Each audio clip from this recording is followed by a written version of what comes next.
Alhamdulillahilladzi hadana li hadza ma kunna linahtadiya laula an hadanallah. Asyhadu an la ilaha illallah wa asyhadu anna Muhammadan abduhu wa rasuluhu wa la nabiyya ba'dah. Allahumma salli ala bikal Mustafa Muhammadin sallallahu alaihi wasallam wa ala alihi wa ashabihi wa mawalah man tabi'ahum bi ihsanin ila yaumil qiyamah. Amma ba'd.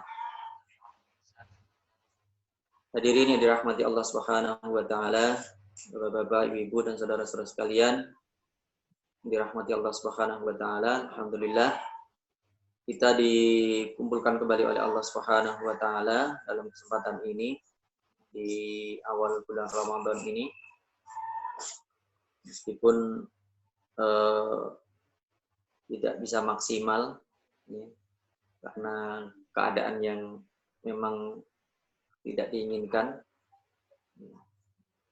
Dan alhamdulillah kita masih diberikan kesempatan oleh Allah Subhanahu wa taala untuk senantiasa melaksanakan kewajiban-kewajiban kita, baik kewajiban puasa, kewajiban beribadah ataupun kewajiban dalam talabul ilmi.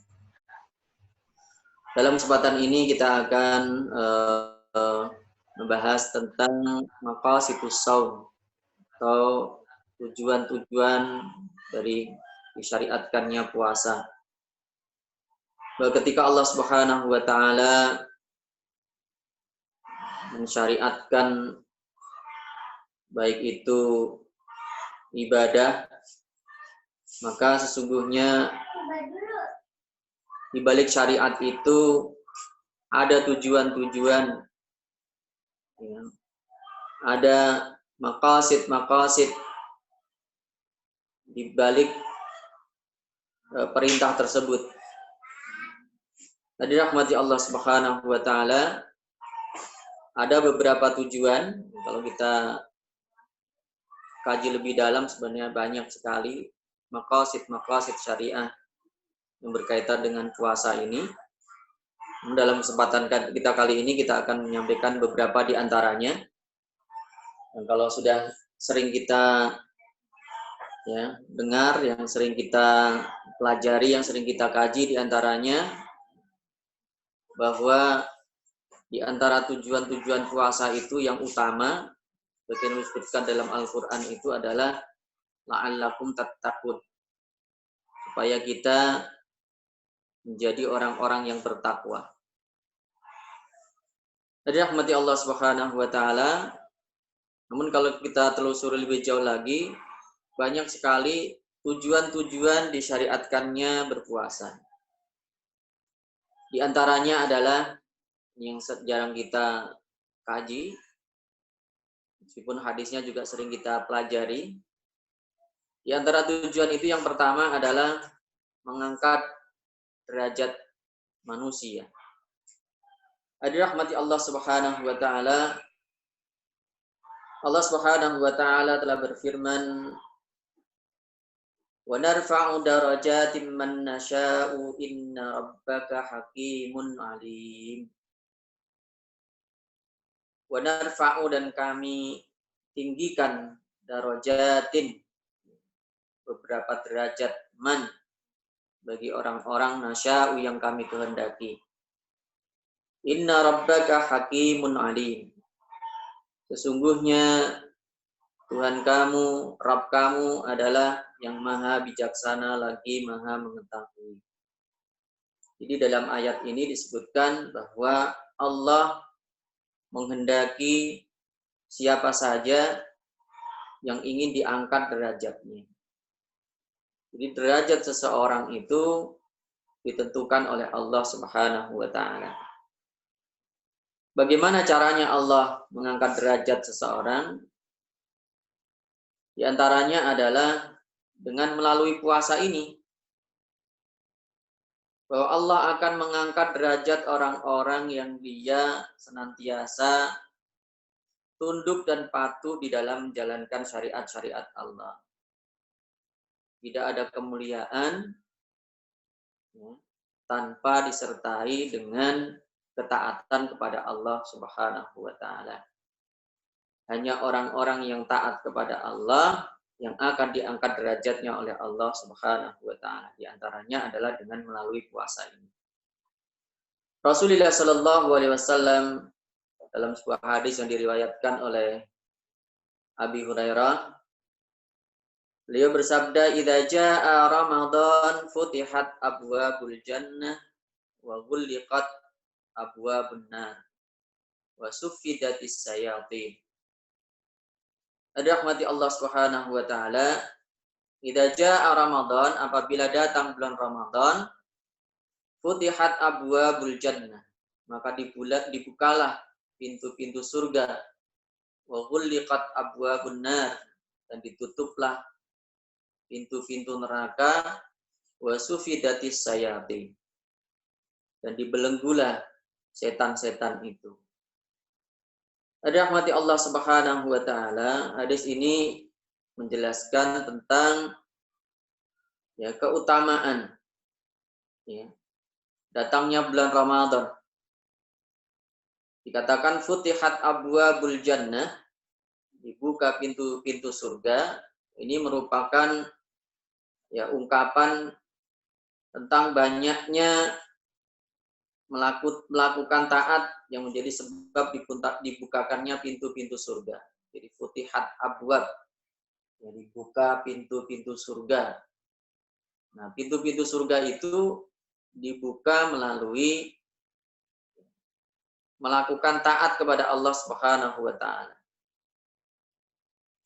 Kemudian wa ghulliqat abwabun nar, dan ditutup pintu-pintu neraka. Maksudnya adalah bahwa kemaksiatan di bulan Ramadan itu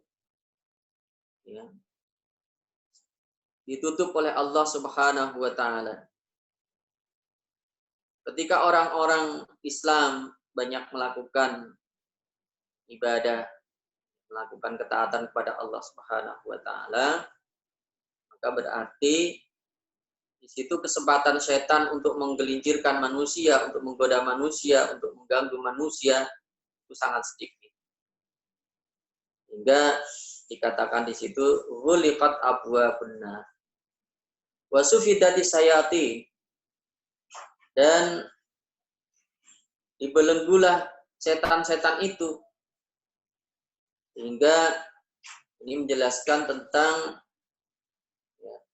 jalan setan itu ditutup, atau bisikan-bisikan setan itu tertutup, sehingga setan itu tidak memiliki kesempatan untuk mengajak manusia untuk melakukan maksiat.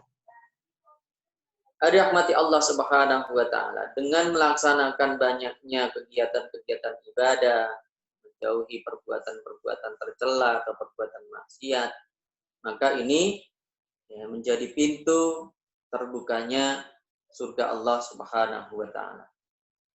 Rahmati Allah Subhanahu wa taala, di dalam hadis lain Rasulullah sallallahu alaihi wasallam juga bersabda, kullu amal ibni Adam lahu illa siyam. Sesungguhnya amal perbuatan anak Adam itu adalah untuk dirinya sendiri, illa siyam, kecuali puasa. Fa innahu li, sungguhnya puasa itu adalah untukku, kata Allah. Wa ana ajzi bihi, dan sesungguhnya aku akan memberikan pahala. Wa siyamu junnatun, dan puasa itu adalah merupakan benteng. Wa idza kana yaumu shaumi ahadikum fala yarfus, dan apabila pada hari puasa salah seorang di antara kalian itu tidak melakukan perbuatan yang buruk, wala yathaf wala yashab, dan tidak melakukan perbuatan yang buruk, fa in sabahu ahadun, ketika seseorang itu mencelanya, atau qatalahu, atau memeranginya, falyaqul inni mru'un shaimun, maka sebaiknya dia mengatakan bahwa saya adalah orang yang berpuasa. Walladzi nafsu Muhammadin biyadihi, demi zat yang jiwa Muhammad itu berada di tangannya luhufu famis shaimi atyabu indallahi min rihil miski. Sesungguhnya bau mulut orang yang berpuasa itu lebih wangi bagi Allah dibandingkan dengan bau minyak kasturi. Walissaimi farhatani, dan bagi orang yang berpuasa itu akan diberikan oleh Allah Subhanahu wa taala dua kebahagiaan. Yafrahuhuma, yang kebahagiaannya itu akan diperoleh idza aftara fariha, ketika dia berbuka maka dia akan mendapatkan kegembiraannya, wa idza laqiya rabbahu fariha bisaumihi, dan ketika dia bertemu dengan Tuhannya maka dia akan bergembira dengan puasanya. Nah, sebenarnya dalam hadis ini banyak sekali yang bisa kita ambil. Di situ disebutkan ya, bahwa amal perbuatan manusia itu pada hakikatnya adalah untuk manusia itu sendiri. Ya, lahu, akan dikembalikan oleh Allah untuk kebaikan manusia itu sendiri. Kecuali puasa, nah ini menjelaskan tentang keutamaan puasa itu dibandingkan dengan ibadah-ibadah yang lain, karena puasa itu adalah ibadah yang khusus. Fa innahu li, dikatakan oleh Allah, sungguhnya puasa itu hanya untukku. Wa ana ajzi bihi. Kenapa dikatakan hanya untukku? Karena puasa itu ya jauh dari riya sebenarnya. Kalau ibadah-ibadah yang lain itu bisa dilihat, tapi kalau puasa itu tidak bisa dilihat. Wa ana ajzi bihi, dan ini dikhususkan oleh Allah Subhanahu wa taala, dan aku sendiri yang akan memberikan pahalanya. Nah, ini berbeda dengan ibadah-ibadah yang lain. Ya. Kalau ibadah-ibadah yang lain itu sudah ditetapkan oleh Allah ya dari awal. Misalnya, ya kalau orang melakukan satu kebaikan akan mendapatkan 10 ya, kebaikan. Atau dalam ya Al-Quran juga disebutkan, ya kalau orang yang dia melakukan satu kebaikan akan mendapatkan balasan 7 kali lipat, bahkan 100 kali lipat, sehingga bisa mendapatkan 700 kali lipat kebaikan yang diperolehnya. Berbeda dengan puasa. Ini keutamaan yang diberikan oleh Allah Subhanahu wa taala. Kalau puasa itu pahalanya lebih dari itu. Lebih dari 700. Nah, ini keistimewaan orang-orang yang berpuasa. Wasyamu junnatun, dan puasa itu juga sebagai benteng menjaga manusia dari berbagai macam godaan, yang melindungi manusia, menjaga manusia, termasuk nanti puasa itu adalah termasuk benteng dari api neraka, benteng dari gangguan setan. Dari rahmati Allah Subhanahu wa taala,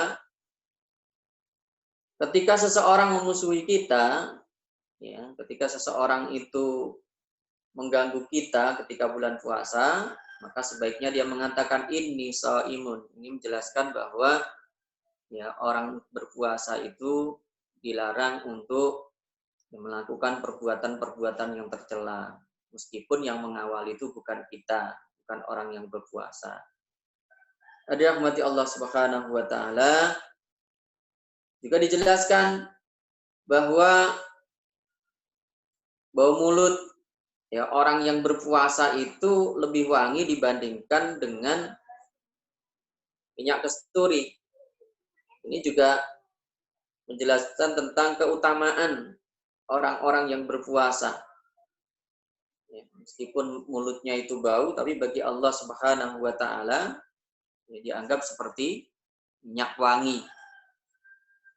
Dari rahmati Allah Subhanahu wa taala, juga bagi orang-orang yang berpuasa itu diberikan oleh Allah kegembiraan, kesenangan. Ini sering kita sampaikan, ketika orang itu berpuasa, kemudian dia berbuka, ya, maka di saat berbuka dia itu akan merasakan mendapatkan kegembiraan.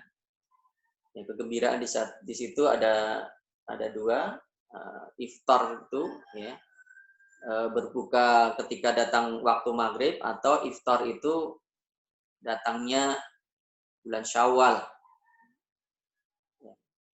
Itu kegembiraannya dirasakan oleh seluruh umat Islam.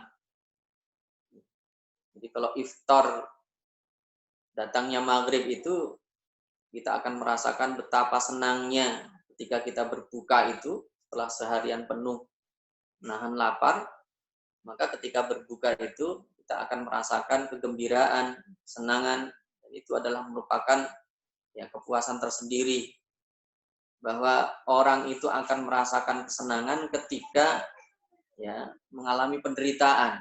Seharian penuh dia berpuasa dari pagi sampai malam, kehausan, ya, ketika dia kepanasan, dia kelaparan. Nah, begitu datang waktu berbuka, maka dia akan mendapatkan kesenangan.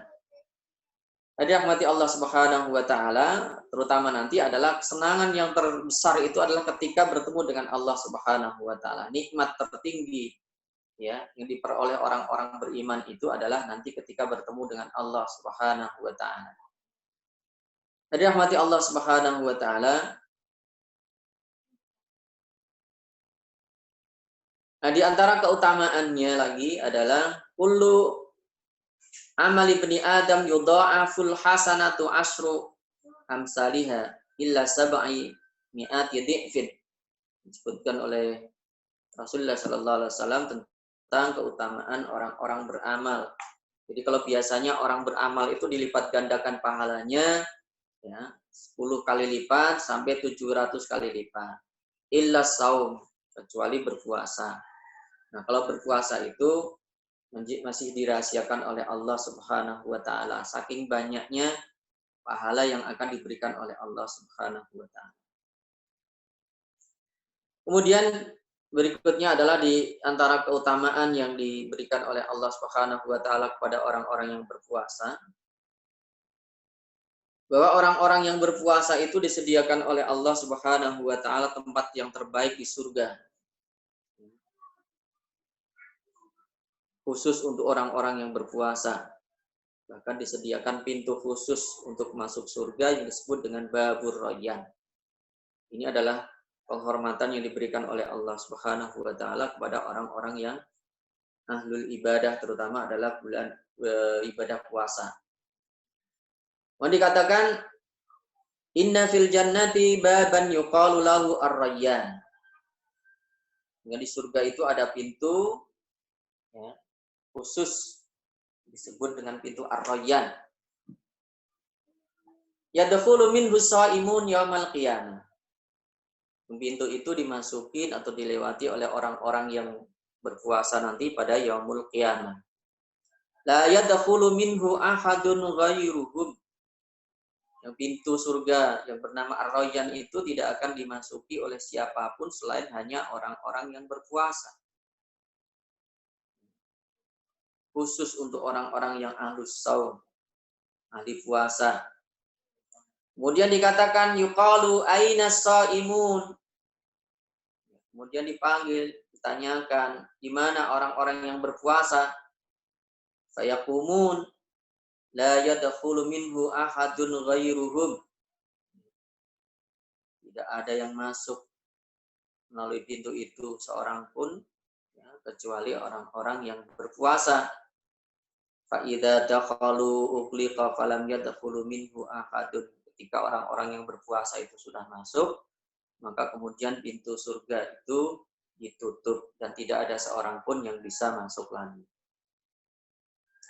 Jadi rahmati Allah Subhanahu wa taala. Itu yang pertama di antara maqasid tujuan ya, Allah mensyariatkan puasa adalah untuk mengangkat derajat orang-orang yang berpuasa.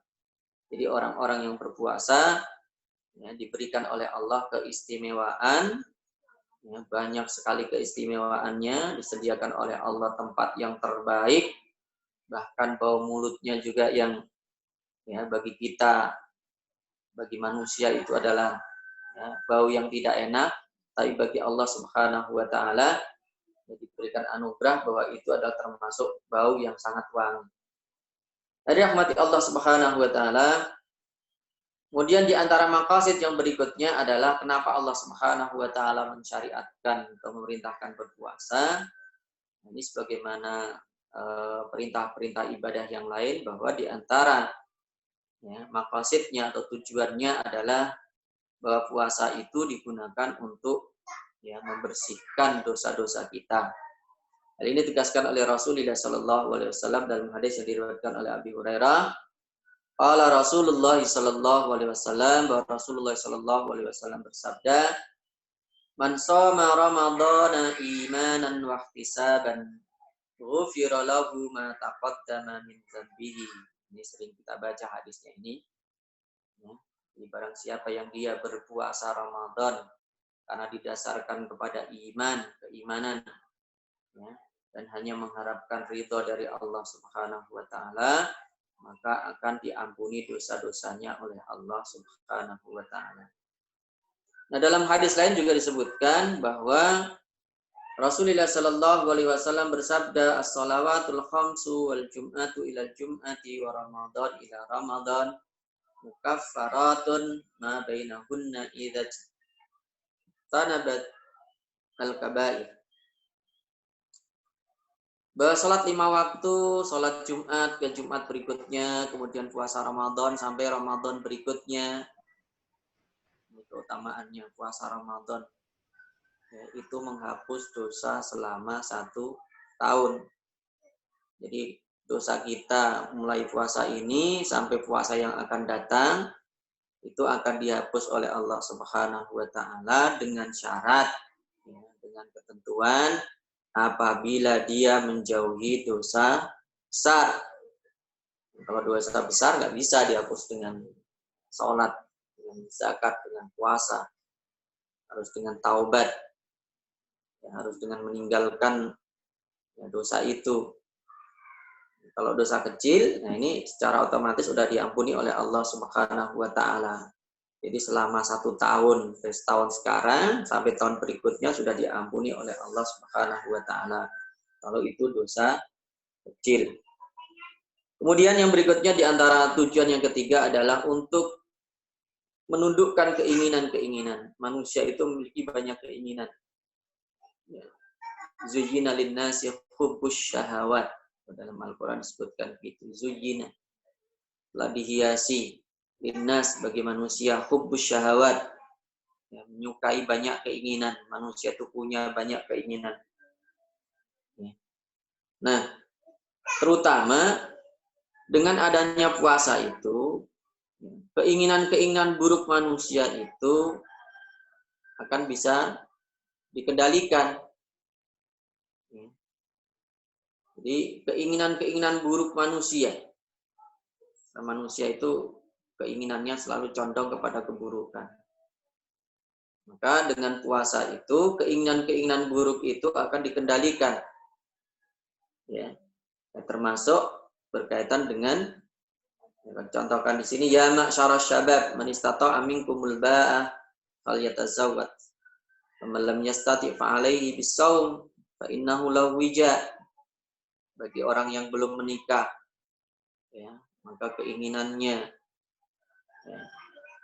kalau dia tidak kalau dia mampu, ya dianjurkan untuk menikah, falyatazawwaj.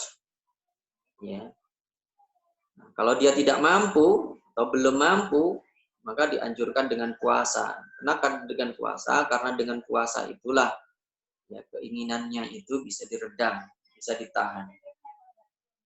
Dari rahmati Allah Subhanahu wa taala, fi shaumi qahrul lisayatin.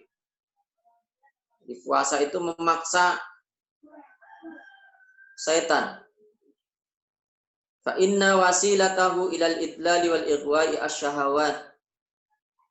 Nah, di antara wasilah yang digunakan oleh syaitan itu untuk menyesatkan manusia adalah dengan syahwat. Syahwat itu adalah banyaknya keinginan, terutama keinginan-keinginan buruk. Wa innama ittiqa'u syahawati bil aqli wasyurbi. Wa dzalika jaa'a fi hadis Safiyah radhiyallahu anha, inna syaitan la yajri min ibni Adam majraddan. Sesungguhnya setan itu yang mengalir mengikuti aliran darah manusia. Fadiqu majarihu bilju. Maka persempitlah jalan setan itu dengan lapar. Ya. Jadi kalau banyak makan, ya, itu keinginan-keinginan buruknya makin besar. Tapi kalau lapar, itu akan mengurangi keinginan-keinginan buruk. Kemudian salah seorang ulama bernama Al-Imam Al-Kamal bin Hammam. Beliau menjelaskan tentang faedah puasa. Bahwa puasa inna sauma yuskinu nafsa al-ammarah bisu wa yukasiru surataha fil fuduli al-muta'alliqa bi jami'il jawarihi min al-aini wal lisani wal udhuni wal farj. Sesungguhnya puasa itu bisa menenangkan jiwa, ya, terutama adalah jiwa al-ammarah, nafsul ammarah kita menyebutnya. Bahwa jiwa manusia itu ada 3, ada nafsul ammarah, ada nafsul lawamah, ada nafsul mutmainnah. Nah, yang disebut nafsul ammarah itu adalah nafsu, ya, yang menyuruh kepada keburukan-keburukan. Ammarah itu artinya adalah banyak menyuruh kepada keburukan. Wa yukasiru surata fil fuduli al muta'alliqa bi jami'il jawarih minal aini wal lisani wal udhuni wal farj. Jadi dengan puasa itu akan melemahkan, ya, bentuk-bentuk nafsu ammarah, nafsu yang menyuruh kepada keburukan itu pada seluruh anggota badan. Ya. Apa diantaranya? Al-ain, mata. Dengan berpuasa itu, maka nafsu yang ada di mata itu akan bisa terjaga dengan menjaga pandangan, wal lisan, dan juga pada lisan. Dengan puasa itu akan menjaga lisan, wal udhun. Udhunnya tidak, telinganya tidak digunakan untuk mendengarkan sesuatu yang buruk, wal farj, dan kemaluannya. Jadi 4 itu, mata, lisan, telinga, dan kemaluannya. Walidzalika, oleh karena itu qila dikatakan idza ja'atin nafsu syabi'at jami'ul a'dha. Maka dikatakan apabila, ya, nafsu atau jiwa itu dalam keadaan lapar, maka kenyanglah seluruh anggota badan. Jadi kalau, ya, jiwanya itu dibuat lapar dengan puasa, maka seluruh anggota badannya itu akan menjadi kenyang. Tidak makan karena udah kenyang. Wa idza syabi'at ja'at kulluha. Kalau dalam keadaan kenyang, maka seluruh anggota badan itu akan menjadi lapar. Ini kebalikannya. Ya, kalau perutnya lapar, anggota badannya akan menjadi kenyang. Jadi tidak melakukan hal-hal yang buruk. Kenapa? Karena sudah kenyang. Tapi terbalik, kalau perutnya kenyang, maka justru anggota badannya itu akan menjadi lapar. Ya, karena lapar, ya, matanya, ya, akan melakukan hal-hal yang tidak baik, melihat kesana kemari, tangannya, ya, lisannya, telinganya. Tadi rahmati Allah Subhanahu wa taala. Kemudian berikutnya adalah di antara tujuan berpuasa itu adalah memperbanyak sedekah atau sedekah. Puasa akan mengingatkan, ya, kalau disebutkan dalam pembahasan lain itu adalah membangkitkan kepekaan sosial. Ya. Sehingga dengan adanya lapar itu orang akan mengingat orang lain yang kelaparan, sehingga mendorong untuk bersedekah. Faqad balaghana anna Sulaiman atau Yusuf alaihi wassalam, ya, dalam riwayat disebutkan bahwa Nabi Sulaiman dan Nabi Yusuf alaihi wassalam la ya'kul, ya, keduanya tidak makan hatta, ya, sampai yakula makan jami'ul muta'alliqi nabi. Fasu'ila an dzalika faqala akhafu an asba'a fa ansal ja'i. Kemudian dia bertanya, akhafu an asba'a, saya khawatir kalau saya kenyang, fa ansa al ja'i. Jadi antara hikmahnya, ya, saya takut kalau saya kenyang, ya, saya lupa orang-orang yang lapar. Ini di antara hikmahnya. Ini dilakukan oleh Nabi Sulaiman dan Nabi Yusuf. Nantiasa melaparkan diri. Ya. Jadi tujuannya adalah supaya ingat orang-orang yang lapar. Rahmati Allah Subhanahu wa taala, dengan puasa orang bisa merasakan lapar yang dirasakan oleh orang lain sehingga timbullah rasa empati atau kasih sayang kepada mereka.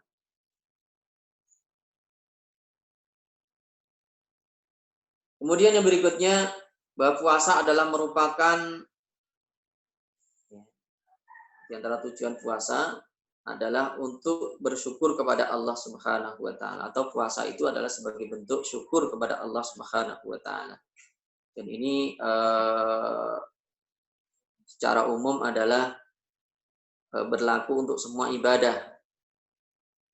Bahwa semua ibadah itu tujuannya diantaranya adalah untuk mensyukuri nikmat-nikmat Allah Subhanahu wa taala. Allah sudah memberikan nikmat kepada kita, nikmat makan, ya, nikmat keluarga, itu harus disyukuri. Bagaimana cara mensyukurinya? Ya, yaitu dengan melakukan taat kepada Allah Subhanahu wa taala, diantaranya adalah dengan berpuasa. Jadi puasa itu adalah bentuk syukur kepada Allah Subhanahu wa taala. Karena apa? Karena manusia itu kebanyakan lupa untuk bersyukur. Bahwa syukur yang benar itu adalah dengan melakukan taat, dengan melakukan ibadah. Dan sebagaimana yang dipahami oleh sebagian orang, justru ketika bersyukur yang dilakukan adalah hal-hal yang tidak baik. Itu bukan bersyukur, tapi kufur. Rahmati Allah Subhanahu wa taala, sehingga ini senantiasa diingatkan oleh Allah Subhanahu wa taala dalam banyak ayat dalam Al-Qur'an. Kita lihat itu sering disindir oleh Allah Subhanahu wa taala bahwa manusia itu sudah diberikan oleh Allah Subhanahu wa taala nikmat yang banyak, ya, nikmat penglihatan, nikmat pendengaran. Tapi kebanyakan manusia itu tidak bersyukur bahwa seluruh anggota badan kita itu adalah merupakan nikmat Allah Subhanahu wa taala yang harus senantiasa kita syukuri, sehingga dikatakan dalam hadis lain itu adalah likulli syai'in zakatun, ya, wa zakatul jasadi asyamu. Jadi segala sesuatu itu ada zakatnya. Zakat itu adalah bagian syukur kita pada Allah Subhanahu wa taala, ya, dan zakat dari badan itu wa zakatul ajsadi atau ajsami adalah asyam. Zakatnya adalah dengan puasa. Dalam ayat lain juga disebutkan walaqad makannakum fil ardi wa ja'alna lakum fiha ma'ayish qalilan ma tashkurun. Dan telah kami tempatkan kalian di muka bumi dan kami berikan pada kalian di muka bumi itu mata pencaharian atau sumber penghidupan. Qalilan ma tashkurun, tapi amat sedikit di antara kalian yang bersyukur. Jadi puasa adalah sebagai bentuk syukur kepada Allah Subhanahu wa taala. Rahmati Allah Subhanahu wa taala. Kemudian di antara tujuan yang berikutnya adalah dari disyariatkannya berpuasa itu, berpuasa itu sebagai bentuk peringatan dari bahaya maksiat dan pelanggarannya. Hingga dalam hadis Nabi Shallallahu alaihi wasallam, Rasulullah Shallallahu alaihi wasallam bersabda, "Man lam yada qaulaz zuri wal jahla wal amala bi falaysa lillahi hajatun fi ayyada ta'amahu wa syarabahu." Jadi puasa itu mengingatkan kita untuk tidak melakukan maksiat, ya, dan tidak melakukan pelanggaran. Pelanggaran itu sebenarnya maksiat. Maksiat itu adalah melanggar larangan dan meninggalkan perintah Allah. Itu namanya maksiat. Nah, kalau ada orang yang berpuasa, kemudian dia melakukan maksiat, maka puasanya itu tidak ada gunanya. Karena ini bertentangan. Ya. Maka perbuatan maksiat itu akan mengalahkan ketaatannya.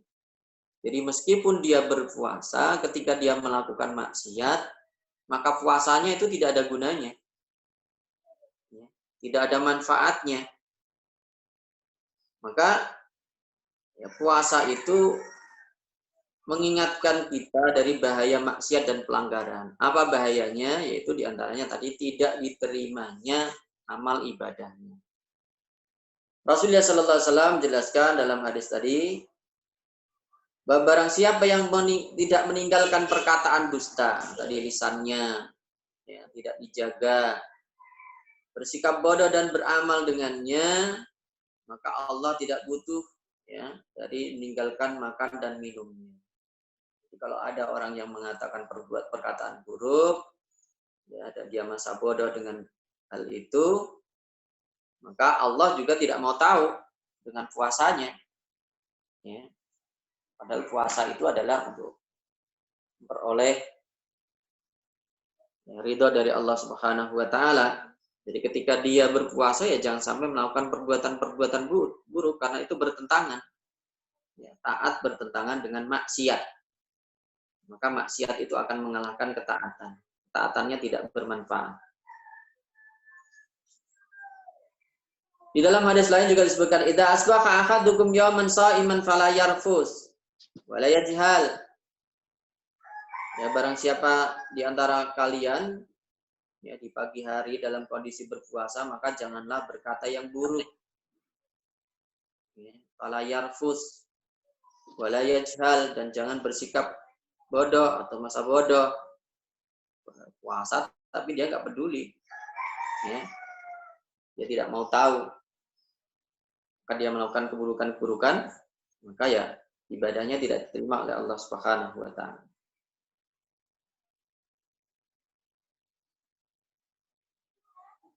Kemudian yang berikutnya, laisa siyamu minal akli wasyurb. Rasulullah sallallahu alaihi wasallam bersabda, laisa siyamu minal akli wasyurb, innama siyamu minal lagwi warrafas. Bahwa puasa itu bukan meninggalkan makan dan minum. Kalau makan minum itu ya berarti hanya ya, perutnya saja dan kerongkongannya yang dia tidak melakukan aktivitas. Ya, innama siyamu minal lagwi warrafas.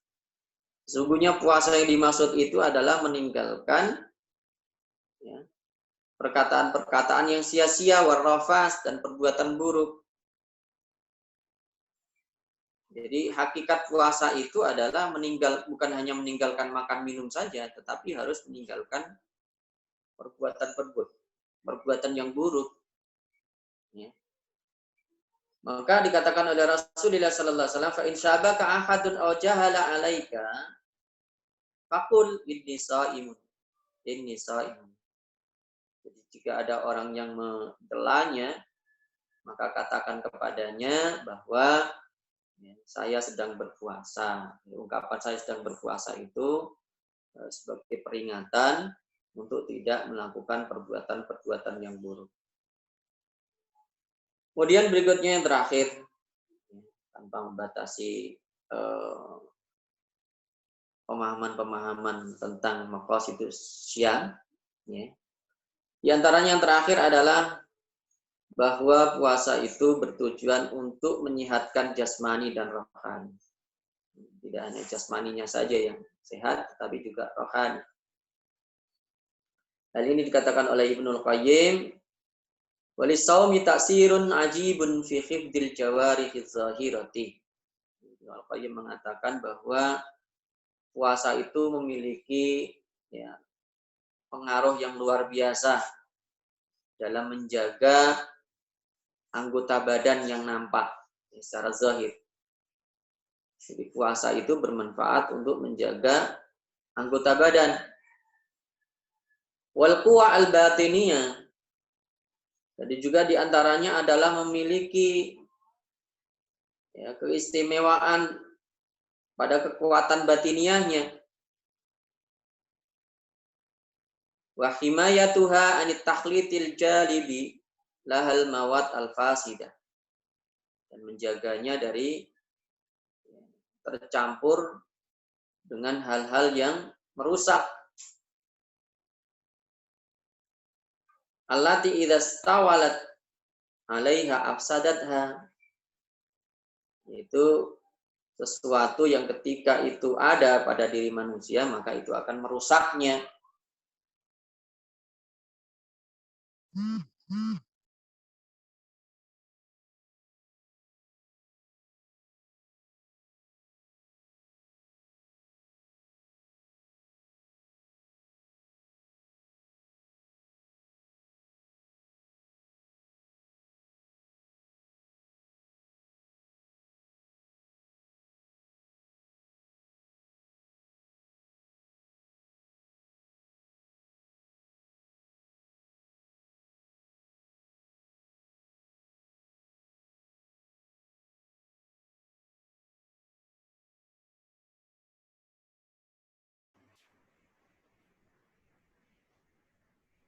Assalamualaikum, Ustaz.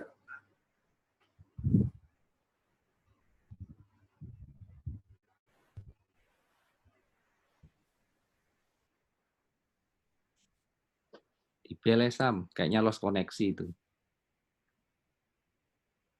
Oh, ya. Tunggu masuk lagi aja ya. Iya, nggak apa-apa.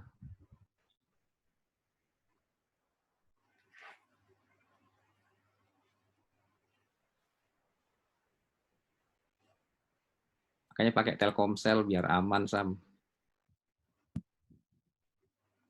Iya.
Berapa?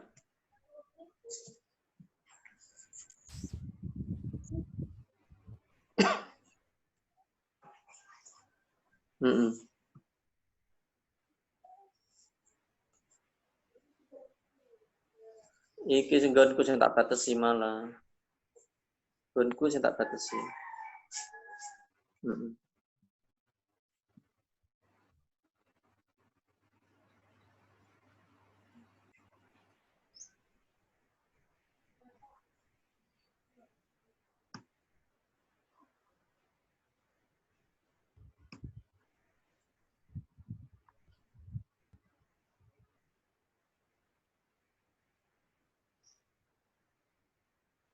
Halo Pak Imam. Waalaikumsalam. Waalaikumsalam. Iya. Tadi terputus. Iya, tadi terputus ininya koneksinya. Iya. Iya, silakan kalau ada tanya jawab Pak. Slide terakhir yang itu. Mau saya lanjutkan lagi, saya ulang. Ya, dari 2 slide terakhir, Ustaz. Oke, Bapak. Saya ulang dikit ya.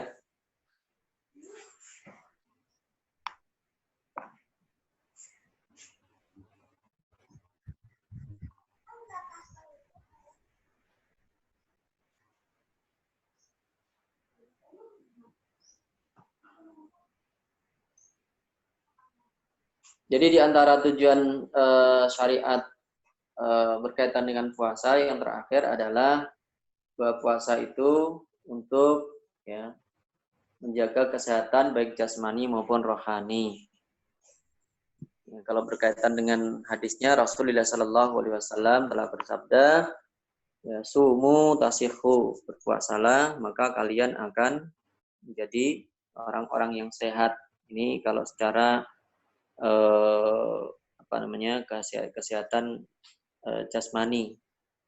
Bahwa puasa itu disyariatkan oleh Allah Subhanahu wa taala, di antaranya adalah untuk menjaga kesehatan kita. Nah, ini sebenarnya tidak hanya puasa, ya, bahkan seluruh ibadah itu ya bisa untuk terapi kesehatan, termasuk sholat, termasuk zakat. Kita sampaikan ya bahwa pada hakikatnya seluruh ibadah itu adalah untuk kesehatan manusia. Ya. Dalam hadis lain juga disebutkan oleh Rasulullah Sallallahu Alaihi Wasallam berkaitan dengan sedekah, misalnya, ya, dawu maradakum bisadaqah, obatilah di antara kalian orang yang sakit di antara kalian dengan sedekah, ya. Jadi mengobati penyakit dengan ibadah. Nah, ini kalau kita kaji banyak sekali nanti yang bisa kita ambil pelajarannya dari ibadah itu. Di antaranya tadi adalah untuk kesehatan kita, baik itu sholat, ya, puasa, zakat, itu semuanya adalah untuk kesehatan, baik kesehatan jasmani maupun rohani. Ya, justru kesehatan jasmani itu sebenarnya diawali dari kesehatan rohani. Bahkan sebagian orang melakukan terapi ya dengan ibadah ini. Jadi dengan menjaga kesehatan rohaniyahnya, ya, batiniyahnya, mentalnya, maka ini akan ya, membentuk kesehatan secara jasmani. Nah, ini di antara manfaat dari kita melaksanakan puasa. Nah, secara ilmiah, ya, dalam penelitian disebutkan bahwa puasa dapat menghancurkan sisa-sisa makanan yang mengendap dalam tubuh. Ini kenapa kita disyariatkan berpuasa. Kalau idealnya berpuasa yang terbaik itu adalah puasa Nabi Daud, ya, yang sehari berpuasa, sehari berbuka. Ya. Kenapa? Karena dari puasa itu akan menghancurkan sisa-sisa makanan yang tidak bermanfaat dalam tubuh manusia. Jadi, sisa-sisa makanan yang tidak bermanfaat itu dengan puasa akan dihancurkan. Atau dalam penelitian lain itu, justru sisa-sisa makanan yang tidak terpakai dalam tubuh itu dengan puasa akan diolah. Ya. Ketika tubuh itu kekurangan asupan, maka sisa-sisa makanan yang ada dalam tubuh itu akan diolah oleh tubuh, ya, sehingga menjadi bermanfaat. Ya, berbeda ketika orang itu tidak berpuasa, ya, maka sisa-sisa makanan dalam tubuhnya itu akan mengendap dalam tubuhnya, sehingga justru menjadi penyakit. Ya, menjadi penyakit, kelebihan kolesterol, ya, kelebihan gula darah. Nah, ini justru akan menjadi penyakit. Tapi kalau diimbangi dengan puasa, nah, tadi kelebihan-kelebihan dalam tubuh itu akan dicerna oleh tumbuh kembali sehingga menjadi bermanfaat. Dalam hadis Rasulullah sallallahu alaihi wasallam ya, diriwayatkan dari Abu Ubaidah qala balaghani an Rasulillah sallallahu alaihi wasallam qala sallu tanjahu. Salatlah kalian maka kalian akan menjadi orang-orang yang sukses. Ya, salat itu menjadi sebab orang sukses. Wa zakku tuflihu. Maka berzakatlah kalian akan menjadi orang-orang yang beruntung. Wasumu tasihu, dan berpuasalah maka kalian akan sehat. Wasafiru tagnamu, dan bepergianlah, ya, bertebaranlah. Nah, kalau dalam perintah Al-Quran itu, ya bertebaranlah di muka bumi supaya menjadi orang-orang yang kaya. Ya, jadi dengan adanya perjalanan keluar daerah, ya, untuk mencari nafkah, maka dalam Al-Quran itu fantashiru fil ardi, maka bertebaranlah kalian di muka bumi, wabtaghu min fadlillah, dan carilah karunia Allah. Ya, dengan bepergian itu mencari karunia Allah, mencari rezeki Allah. Jadi rezeki itu harus dicari keluar rumah, ya, bukan di dalam rumah. Ini diantara beberapa dari tujuan disyariatkannya berpuasa. Nah, kalau kita ingin kaji lebih dalam, sebenarnya banyak sekali terkait dengan maqasid yang ada dalam puasa ini. Jadi untuk dalam kesempatan ini mungkin hanya 7 atau 8 ini yang bisa kita sampaikan. Silakan kalau mungkin ada yang didiskusikan. Ada pertanyaan di chat, Ustaz. Apakah yang dimaksud batal puasa saat orang berbuat maksiat harus mengulang puasa atau qadha? Iya. Jadi yang batal itu ininya Pak, pahalanya. Jadi kalau puasanya sih ya sah, ya, tapi pahalanya dia nggak dapat. Jadi kalau ada orang yang tadi puasa tapi dia melakukan hal-hal buruk sehingga itu merusak pahalanya, yang batal pahalanya, bukan puasanya. Ya. Nah, kalau pengen mengulang ya nggak apa-apa, boleh-boleh saja. Ya. Karena memang ketika ibadah itu tidak sempurna, ya seperti juga sholat, maka di situ oleh Allah Subhanahu Wa Taala setiap kewajiban itu ada sunnah. Ya. Jadi untuk menutupi tadi, kalau memang ada puasanya yang tidak sah karena dia melakukan hal-hal buruk, ya, nah itu bisa ditutup dengan puasa sunnah. Jadi ganti dengan puasa sunnah. Jadi sebenarnya yang batal itu adalah pahalanya, dia nggak dapat pahala. Ya, jadi rusak puasanya karena dia melakukan hal-hal buruk tadi, termasuk misalnya menggunjing orang, ya, mencela orang, itu ya kalau puasanya ya meninggalkan makan minumnya ya sah, cuma dia nggak dapat pahala. Jadi yang batal adalah pahalanya. Itu. Silakan.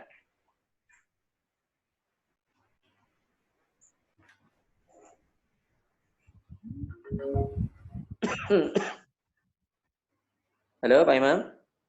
Ya. Coba Pak. Sudah, belum ada pertanyaan lain. Assalamualaikum. Ada di rumah apa di masjid itu? Saya nanya dong Pak Ustadz. Ya.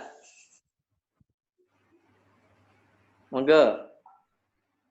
Pak Ustadz, saya Bayu. Ya Pak Bayu. Pak Saya Bayu mau nanya puasa. Ya. Apa Pak? Apa saja apa saja yang harus digantikan? Misalnya karena orang tua yang sudah sepuh itu harus digantikan atau tidak. Terus kalau misalnya menstruasi bagi wanita itu harus digantikan atau tidak, atau melahirkan atau hamil itu bisa bayar fidyah aja atau harus digantikan juga. Mohon penjelasannya. Kalau bagi puasa bagi orang tua yang sudah sepuh, kalau memang dia tidak mampu berpuasa karena saking sepuhnya mungkin sudah lemah keadaannya, ya bisa membayar fidyah. Ya. Jadi itu termasuk apa ya? Uzur yang permanen. Ya, uzur yang permanen. Jadi kalau uzurnya permanen itu bisa diganti dengan fidyah.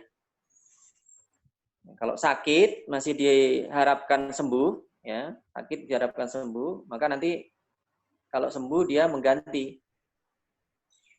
puasanya. Kalau udah sehat. Tapi kalau sakitnya memang permanen, ya nggak bisa dipastikan setahun 2 tahun akan sembuh, ya dia membayar fidyah. Begitu juga orang menyusui, ya. Orang menyusui itu kalau memang dia misalnya diperkirakan berapa bulan dia bisa mengkodoknya, ya dia mengkodok. Tapi kalau tidak bisa, ya misalnya ya dari hamil kemudian menyusui, ya, itu hamil juga karena apa namanya mungkin dalam keadaannya lemah, kemudian menyusui keadaannya juga lemah, nah itu bisa diganti dengan fidyah. Ya, bisa diganti dengan fidyah. Tapi kalau dia mampu, misalnya, ya apa namanya tadi itu uzurnya itu tidak permanen, ya sementara, itu diganti dengan puasa. Gitu. Tapi kalau memang uzurnya itu lama, gitu ya, tidak bisa diperkirakan dalam 1 tahun itu, ya, maka ya diganti dengan fidyah. Itu Pak Bayu. Kalau misalnya dia belum yakin, terus dia bayar fidyah, kemudian setahun kemudian dia sehat gitu, Pak Ustadz. Itu dia wajib bayar puasa atau tidak? Enggak, kalau sudah bayar fidyah enggak perlu. Sudah cukup. Jadi dia bayar fidyah dari karena dia memperkirakan bahwa uzurnya itu, ya, itu lebih dari 1 tahun. Jadi tidak memungkinkannya untuk ya mengqadha puasa. Tapi ternyata ya, dalam perjalanannya nggak ada 1 tahun, ternyata udah normal kembali. Nah itu nggak apa-apa. Ya. Sudah bayar fidyah ya sudah. Seperti orang yang apa namanya sholat, ya sholatnya itu dengan tayamum, kemudian begitu dalam waktu berikutnya ternyata belum sampai habis waktunya dia sudah ketemu air misalnya, nah itu nggak perlu mengulang, cukup ya dengan fidyahnya itu sebagai ganti puasanya.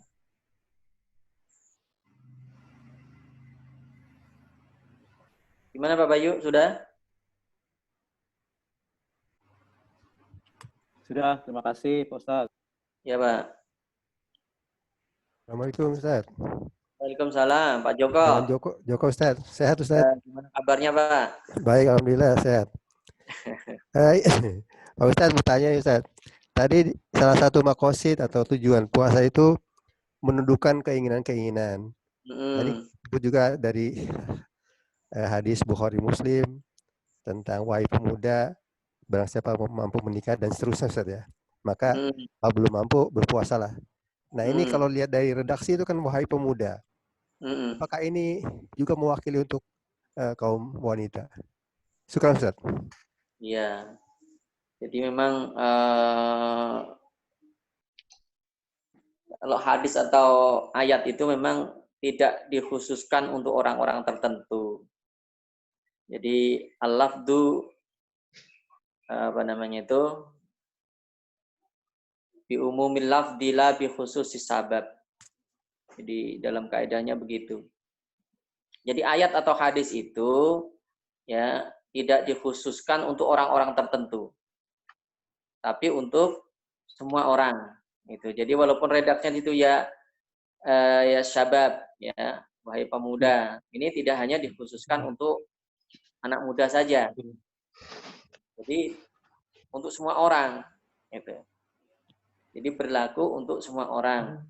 Ya, walaupun redaksinya dikatakan ya ma'syaros syabab, wahai para pemuda. Ya, termasuk ibu-ibu, termasuk ya, bisa juga dipahami muda di situ adalah jiwanya yang muda, semangatnya yang muda. Ya, semangatnya yang muda. Ya, termasuk juga misalnya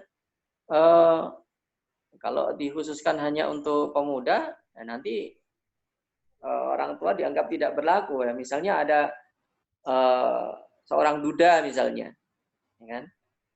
Orang duda, apakah hadis itu tidak berlaku untuk mereka? Nah, hadis itu tetap berlaku juga. Nah, itu tadi diantaranya hadis yang menjelaskan tentang bahwa puasa itu menundukkan keinginan-keinginan, ya, untuk mengendalikan keinginan-keinginan, ya, termasuk keinginan-keinginan syahwat atau keinginan-keinginan tadi, ya. Terkait dengan pemuda yang belum menikah. Nah, tidak hanya pemuda saja tadi, termasuk duda misalnya. Tidak hanya laki-laki, termasuk perempuan juga yang belum menikah gitu. Jadi itu umum ya maksudnya. Ya, monggo. Pak RW, gimana kabarnya Pak RW? Alhamdulillah Ustadz, sehat Ustadz. Monggo, yang lain silakan.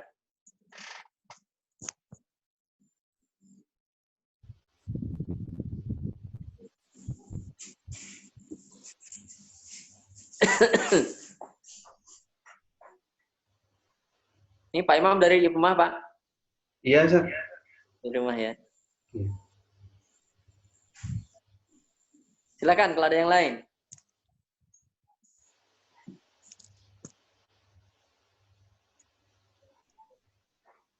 Sudah cukup mungkin, Ustaz?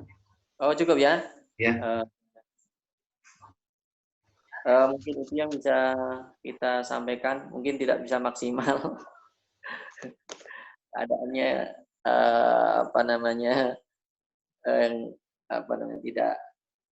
tidak langsung itu kadang kita juga penyampaiannya kurang fokus. Ya. Mungkin itu yang bisa kita sampaikan. Semoga bermanfaat. Terima kasih untuk semuanya. Selamat menjalankan ibadah puasa. Dan mohon maaf atas segala kekurangannya. Assalamualaikum warahmatullahi wabarakatuh. Waalaikumsalam warahmatullahi wabarakatuh. Terima kasih, Ustaz. Assalamualaikum warahmatullahi wabarakatuh.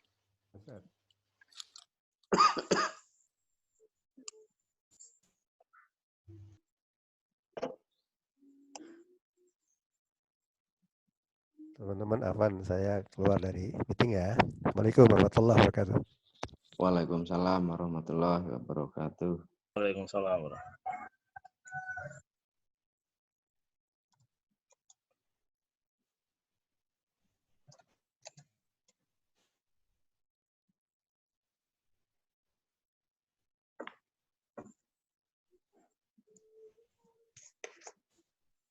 Pak, itu masih nge-record, Pak.